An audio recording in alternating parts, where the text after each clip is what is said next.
ਮੇਰਾ ਨਾਮ ਮੀਨਾ ਹੈ। ਮੈਂ ਆਪਣੀ 2 ਬੇਟੀਆਂ ਨਾਲ ਰਹਿੰਦੀ ਹਾਂ। ਮੇਰੇ ਪਤੀ 3 ਸਾਲ ਪਹਿਲਾਂ ਇਸ ਦੁਨੀਆ ਨੂੰ ਅਲਵਿਦਾ ਕਹਿ ਗਏ ਸਨ।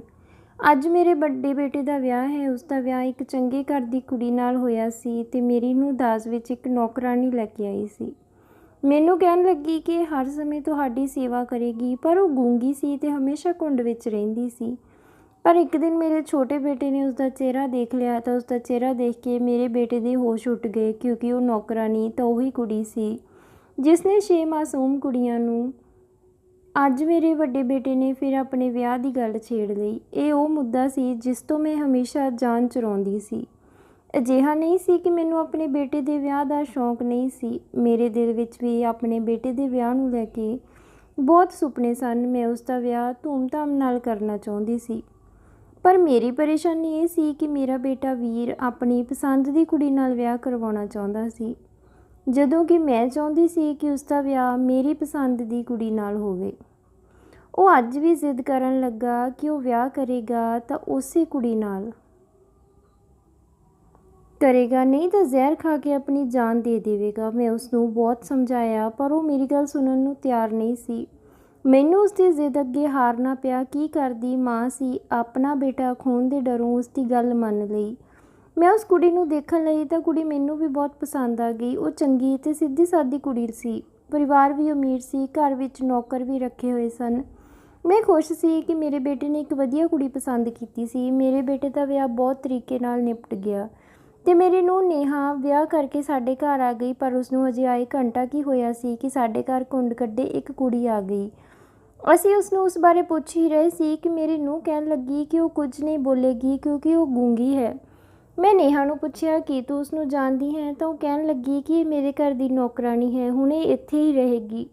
ਇਹ ਗੱਲ ਮੈਨੂੰ ਅਜੀਬ ਲੱਗੀ ਕਿ ਮੇਰੀ ਨੂੰਹ ਦਾਜ ਵਿੱਚ ਇੱਕ ਨੌਕਰਾਣੀ ਲੈ ਕੇ ਆਈ ਸੀ, ਪਰ ਮੈਂ ਆਪਣੇ ਬੇਟੇ ਦੀ ਵਜ੍ਹਾ ਕਰਕੇ ਕੁਝ ਬੋਲ ਨਹੀਂ ਸਕਦੀ ਸੀ। ਮੇਰੀ ਨੂੰਹ ਕਹਿਣ ਲੱਗੀ ਕਿ ਮੰਮੀ ਮੈਂ ਇਹ ਨੌਕਰਾਣੀ ਤੁਹਾਡੇ ਲਈ ਲੈ ਕੇ ਆਈ ਹਾਂ, ਤੁਸੀਂ ਜਿੰਨਾ ਚਾਹੇ ਇਸ ਤੋਂ ਕੰਮ ਕਰਵਾ ਲੈਣਾ, ਇਹ ਤੁਹਾਡੀ ਪੂਰੀ ਸੇਵਾ ਕਰੇਗੀ। ਮੈਂ ਆਪਣੀ ਨੂੰਹ ਦੀ ਗੱਲ ਸੁਣ ਕੇ ਹੈਰਾਨ ਰਹਿ ਗਈ ਕਿ ਇਹ ਵਿਚਾਰੀ ਤਾਂ ਕਿੰਨੀ ਚੰਗੀ ਹੈ। ਮੈਂ ਐਵੇਂ ਹੀ ਇਸ ਬਾਰੇ ਗਲਤ ਸੋਚ ਰਹੀ ਹਾਂ। ਮੈਂ ਉਸਨੂੰ ਕਿਹਾ ਕਿ ਬਾਕੀ ਸਭ ਤਾਂ ਠੀਕ ਹੈ, ਪਰ ਇਸਨੇ ਘੁੰਡ ਕਿਉਂ ਕੱਢਿਆ ਹੋਇਆ ਹੈ। ਤਾਂ ਉਹ ਕਹਿਣ ਲੱਗੀ ਕਿ ਇਸਦੇ ਘਰ ਦੀਆਂ ਔਰਤਾਂ ਦੂਜਿਆਂ ਦੇ ਘਰਾਂ ਵਿੱਚ ਘੁੰਡ ਕੱਢ ਕੇ ਹੀ ਕੰਮ ਕਰਦੀਆਂ ਹਨ। ਕਹਿਣ ਲੱਗੀ ਕਿ ਤੁਸੀਂ ਵੀ ਕਦੇ ਇਸ ਨੂੰ ਘੁੰਡ ਚੁੱਕਣ ਲਈ ਨਾ ਕਹਿਣਾ। ਦਿਨ ਲੰਘਦੇ ਗਏ। ਉਸ ਨੌਕਰਾਣੀ ਨੇ ਬਹੁਤ ਮਨ ਲਾ ਕੇ ਮੇਰੀ ਸੇਵਾ ਕਰਦੀ। ਮੈਨੂੰ ਉਸਦੇ ਘੁੰਡ ਤੋਂ ਹਮੇਸ਼ਾ ਚਿੜ ਹੁੰਦੀ। ਉਹ ਹਮੇਸ਼ਾ ਇਸ਼ਾਰਿਆਂ ਵਿੱਚ ਹੀ ਗੱਲ ਕਰਦੀ। ਮੈਂ ਉਸਦੇ ਕੰਮ ਤੋਂ ਬਹੁਤ ਖੁਸ਼ ਸੀ। ਮੇਰੇ ਸਾਰੇ ਕੰਮ ਵੀ ਕਰਦੀ ਤੇ ਮੇਰੇ ਪੈਰ ਵੀ ਦਬਾ ਦਿੰਦੀ। ਉਹ ਬਹੁਤ ਸਧਾਰਨ ਕੁੜੀ ਲੱਗਦੀ ਸੀ, ਬਸ ਆਪਣੇ ਕੰਮ ਨਾਲ ਕੰਮ ਰੱਖਦੀ ਸੀ। ਇੱਕ ਦਿਨ ਮੇਰੀ ਇੱਕ ਦੋਸਤ ਮੇਰੇ ਘਰ ਆਈ। ਉਸਨੇ ਮੇਰੀ ਨੌਕਰਾਣੀ ਨੂੰ ਦੇਖਿਆ ਤੇ ਕਹਿਣ ਲੱਗੀ, ਇਹ ਘੁੰਡ ਵਿੱਚ ਕਿਉਂ ਹੈ। ਮੈਂ ਇਸ ਦੀ ਵਜ੍ਹਾ ਦੱਸੀ ਤਾਂ ਉਹ ਕਹਿਣ ਲੱਗੀ ਕਿ ਔਰਤਾਂ ਤਾਂ ਕਦੇ ਇੱਕ ਦੂਜੇ ਤੋਂ ਪਰਦਾ ਨਹੀਂ ਕਰਦੀਆਂ। ਅੱਜ ਦੇ ਜ਼ਮਾਨੇ ਵਿੱਚ ਕੋਈ ਵੀ ਕੁੜੀ ਇਸ ਤਰ੍ਹਾਂ ਨਹੀਂ ਰਹਿੰਦੀ, ਤੂੰ ਇਸ 'ਤੇ ਨਜ਼ਰ ਰੱਖਿਆ ਕਰ। ਜ਼ਿਆਦਾ ਨੇਕ ਬਣਨ ਵਾਲੇ ਇਨਸਾਨ ਕਈ ਵਾਰ ਧੋਖਾ ਦੇ ਜਾਂਦੇ ਹਨ। ਮੇਰੀ ਸਹੇਲੀ ਦੀਆਂ ਗੱਲਾਂ ਨੇ ਮੇਰੇ ਦਿਲ ਵਿੱਚ ਸ਼ੱਕ ਦਾ ਬੀਜ ਬੀਜ ਦਿੱਤਾ।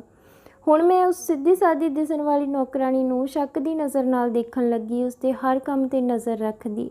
ਇੱਕ ਦਿਨ ਮੈਂ ਆਪਣੀ ਨੂੰਹ ਦੇ ਕਮਰੇ ਵੱਲ ਗਈ ਤਾਂ ਮੈਨੂੰ ਉਸਦੇ ਕਮਰੇ ਵਿੱਚੋਂ ਆਵਾਜ਼ਾਂ ਆ ਰਹੀਆਂ ਸਨ। ਇਸ ਤੋਂ ਪਹਿਲਾਂ ਕਿ ਮੈਂ ਉਸਦੇ ਕਮਰੇ ਵਿੱਚ ਜਾਂਦੀ, ਉਹ ਪਹਿਲਾਂ ਹੀ ਬਾਹਰ ਆ ਗਈ। ਮੈਂ ਜਦੋਂ ਆਵਾਜ਼ਾਂ ਬਾਰੇ ਪੁੱਛਿਆ ਤਾਂ ਕਹਿਣ ਲੱਗੀ ਕਿ ਮੈਂ ਟੀਵੀ ਦੇਖ ਰਹੀ ਸੀ। ਮੈਂ ਹੈਰਾਨ ਪਰੇਸ਼ਾਨ ਤਾਂ ਉਦੋਂ ਹੋ ਗਈ ਜਦੋਂ ਥੋੜ੍ਹੀ ਦੇਰ ਬਾਅਦ ਉਹ ਨੌਕਰਾਣੀ ਮੇਰੀ ਨੂੰਹ ਦੇ ਕਮਰੇ ਵਿੱਚੋਂ ਬਾਹਰ ਆ ਰਹੀ ਸੀ। ਫਿਰ ਇੱਕ ਦਿਨ ਨੂੰ ਨੌਕਰਾਣੀ ਘਰੋਂ ਬਾਹਰ ਜਾ ਰਹੀ ਸੀ।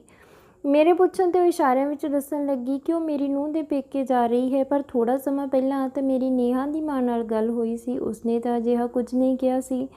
ਇਸ ਗੱਲ ਨੇ ਮੇਰੇ ਦਿਲ ਵਿੱਚ ਹੋਰ ਸ਼ੱਕ ਪੈਦਾ ਕਰ ਦਿੱਤਾ। ਮੈਂ ਸ਼ਾਮ ਨੂੰ ਉਸ ਨੌਕਰਾਣੀ ਨੂੰ ਕਿਹਾ ਕਿ ਤੂੰ ਮੇਰੇ ਬੇਟਿਆਂ ਤੋਂ ਘੁੰਡ ਕੱਢਦੀ ਹੈ।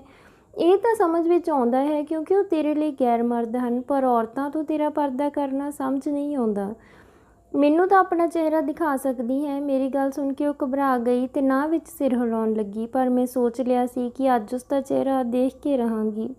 ਮੈਂ ਉਸ ਦਾ ਘੁੰਡ ਉਠਾਉਣ ਲਈ ਅੱਗੇ ਵਧੀ ਹੀ ਸੀ ਕਿ ਉਹ ਤੇਜ਼ ਕਦਮਾਂ ਨਾਲ ਪਿੱਛੇ ਹੋ ਗਈ। ਉਦੋਂ ਤੱਕ ਮੇਰਾ ਵੱਡਾ ਬੇਟਾ ਤੇ ਨੂੰਹ ਵੀ ਆ ਗਏ। ਪੁੱਛਣ ਲੱਗੇ ਕਿ ਇਹ ਸਭ ਕੀ ਹੋ ਰਿਹਾ ਹੈ। ਮੈਂ ਕਿਹਾ, ਇਸ ਨੌਕਰਾਣੀ ਦਾ ਬਸ ਚਿਹਰਾ ਦੇਖਣਾ ਚਾਹੁੰਦੀ ਹਾਂ। ਤਾਂ ਮੇਰੀ ਨੂੰਹ ਕਹਿਣ ਲੱਗੀ, ਮੰਮੀ ਮੈਂ ਪਹਿਲਾਂ ਹੀ ਕਿਹਾ ਸੀ ਇਸਨੇ ਆਪਣਾ ਚਿਹਰਾ ਨਹੀਂ ਦਿਖਾਉਣਾ। ਮੈਨੂੰ ਤੁਹਾਡੇ ਤੋਂ ਇਹ ਉਮੀਦ ਨਹੀਂ ਸੀ। ਮੇਰੇ ਦੋਨੋਂ ਬੇਟੇ ਵੀ ਮੇਰੀ ਨੂੰਹ ਦਾ ਪੱਖ ਲੈਣ ਲੱਗੇ। ਮੈਂ ਕਿਹਾ ਕਿ ਜੇ ਇਸਨੇ ਮੈਨੂੰ ਆਪਣਾ ਚਿਹਰਾ ਨਹੀਂ ਦਿਖਾਉਣਾ ਤਾਂ ਮੇਰੇ ਘਰੋਂ ਬਾਹਰ ਨਿਕਲ ਜਾਵੇ। ਪਰ ਮੇਰੀ ਨੂੰਹ ਕਹਿਣ ਲੱਗੀ कि मैं उसनूं लैके आई हाँ तो इत्थे ही रहेगी। अपनी नूंह दी गल सुन के मैं हैरान रह गई। मेरे बेटे भी चुप खड़े सन। नेहा उस नौकरानी नूं लैके अपने कमरे विच चली गई तो मेरे बेटे कहन लगे कि तुहानूं उस नौकरानी नाल अजिहा व्यवहार नहीं करना चाहिदा सी। मैं सोचिया कि चलो एक बार उस नाल गल कर आउंदी हाँ। मैं नूंह दे कमरे विच गई तो थोड़ा दरवाज़ा खुलिया होया सी। जो मैं देखा तो देख के हैरान रह गई। नेहा उस नौकरानी नूं गले लगा के तसल्ली दे रही सी कि तू परेशान ना हो, बस कुछ दिनों की गल है, सब ठीक हो जाएगा। उस नौकरानी ने नेहा के सामने तो अपना घुंड उपर चुक्या होया सी। मैं वापस अपने कमरे में आ गई तो सोचन लगी कि कोई अपनी नौकरानी नूं इस तरह गले किवें लगा सकता है। मैनूं कुछ भी समझ नहीं आ रहा सी। उस दिन तो बाद मेरी नूंह ने उस नौकरानी नूं मेरे काम करन तो मना कर दिता। वो हुण ज़्यादातर नेहा नाल ही रहिंदी। मैं ये सब सोच के चुप सी कि किते मेरे घर का माहौल ना खराब हो जाए, कोई लड़ाई झगड़ा ना हो जिस कारण मेरा बेटा साडे तो अलग होने की गल ना कर दे। मेरी नूंह हुण उस नौकरानी नूं लैके रोज़ घरों बाहर जांदी। मैनूं बहुत अजीब लगदा पर मैं की करदी, मेरी गल कोई सुनन नूं तैयार नहीं सी। एक दिन मेरी तबीयत थोड़ी खराब सी तो मैं अपने छोटे बेटे नूं कहा कि नौकरानी रसोई विच है। उसने जाके कहा कि मेरे लिए चाह बना देवे। मेरी गल सुन के वो रसोई विच गया। उत्थे जाके वो चिल्लाया। उसकी आवाज़ सुन के मैं घबरा गई तो तेज़ी नाल रसोई वाल गई तो मैं देखा कि मेरे छोटे बेटे ने उस नौकरानी की बाँह फड़ी हुई सी। वो दूजे हत्थ नाल अपना चेहरा छुपाउण की कोशिश कर रही सी। मैं अपने बेटे नूं कहा कि तू इसकी बाँह क्यों फड़ी है तो वो कहन लग्या ताकि ये भज ना जाए। जदों मैं रसोई विच आया तो इसने अपना घुंड चुक्या होया सी, इसलिए मैं इसका चेहरा देख लिया तो मैं कहा इस विच किहड़ी वड्डी गल है। फिर वो उत्थे वड्डा बेटा ते नूंह भी आ गए। मेरी नूंह कहन लगी कि ये सब की हो रहा है, तुसीं मेरी नौकरानी नाल किवें सलूक कर रहे हो। मेरा बेटा कहन लग्या मैं तुहाडी नौकरानी की शक्ल देख लई है। ये कह के उसने जबरदस्ती नौकरानी का घुंड चुक दिता। जदों मैं उसका चेहरा देखा तो मैनूं लग्या कि मैं पहलां भी इस कुड़ी नूं किते देखा है। फिर याद आया तो दिमाग सुन्न हो गया, क्योंकि ये तो उही कुड़ी सी जिसकी खबर अजकल हर न्यूज़ चैनल ते चल रही सी, क्योंकि उसने मासूम कुड़ियां दा कतल कीता सी ते पुलिस उसनूं लभ रही सी। मेरे दिमाग विच उस बारे टीवी ते आउण वालियां खबरां घुम्मण लगियां। उसका चेहरा हर न्यूज़ चैनल ते दिखाया जा रहा सी। उसनूं तां कोई भी पहचान सकदा सी। मेरे छोटे बेटे ने भी उसनूं पहचान लिया सी। मैं अपने वड्डे बेटे नूं कहा कि जल्दी नाल पुलिस नूं फोन कर तो मेरी नूंह दे चेहरे का रंग उड़ गया। वो मेरे पैरों विच डिग पई ते कहन लगी कि मम्मी पुलिस नूं ना सद्दो, ये कुड़ी मेरी स्कूल वाली सहेली है। मेरा वड्डा बेटा कहन लग्या कि मैनूं भी इस बारे पहला ही पता सी। पुलिस नूं बुलाउण तो पहलां साडी एक बार पूरी गल सुन लवो, फिर जो ठीक लगे वो करना। मेरी नूंह कहन लगी कि ये कुड़ी पहलां स्कूल विच मेरे नाल पढ़दी सी, मेरी चंगी दोस्त है। स्कूल तो बाद ही होस्टल विच रहन लगी।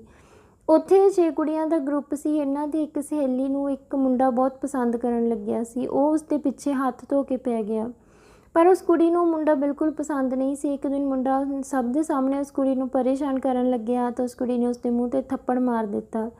इन्हां सारियां सहेलियां ने मिल के उसनूं बहुत कुछ सुनाया। उस मुंडे तो अपनी बेइज्जती बर्दाश्त नहीं हुई। कुछ दिन बाद वो होस्टल पहुँच गया। वो मुंडा चोरी उस कुड़ी दे कमरे विच पहुँच गया। उस समय वो कुड़ी कमरे विच इकल्ली सी। जदों उसके चीकण की आवाज़ आई तो दूजी कुड़ी कमरे विच आई तो उस मुंडे ने उस कुड़ी नूं चाकू नाल मार दिता सी। जदों दूजी कुड़ी उत्थे आई तो उसने उसनूं भी मार दिता। इस तरह उस मुंडे ने सारियां सहेलियां नूं खत्म कर दिता। ये किसी तरह जान बचा के उत्थों भज आई। ये बहुत डर गई सी, क्योंकि वो मुंडा इसनूं भी मारना चाहुंदा है ते पुलिस नूं ये लगदा है कि ये कतल इसने कीते हन, इसलिए मैं इसकी मदद कर रही हाँ। ये बेकसूर है। असीं इन्ने दिनों तो इसकी बेगुनाही के सबूत इकट्ठे कर रहे सी, उस मुंडे ते भी नज़र रख रहे सी। बस 1-2 दिन तक सारे सबूत पुलिस नूं पेश कर देवांगे ते बेकसूर साबित हो जाएगी। मैं तो सच सुन के दंग रह गई। विचारी बेकसूर किस्मत की मारी नौकरानी बन के रह रही सी। कुछ दिनों बाद वो बेकसूर साबित हो गई। पुलिस ने उस मुंडे नूं फड़ लिया। हुण वो अपने घर वापस चली गई।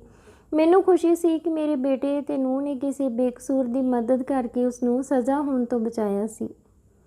तो दोस्तों ये सी अज की कहानी। उम्मीद करते हैं तुहानूं वधिया लगी होवेगी। तो वीडियो नूं लाइक ते शेयर जरूर कर दिओ ते चैनल नूं भी जरूर सबसक्राइब करिओ।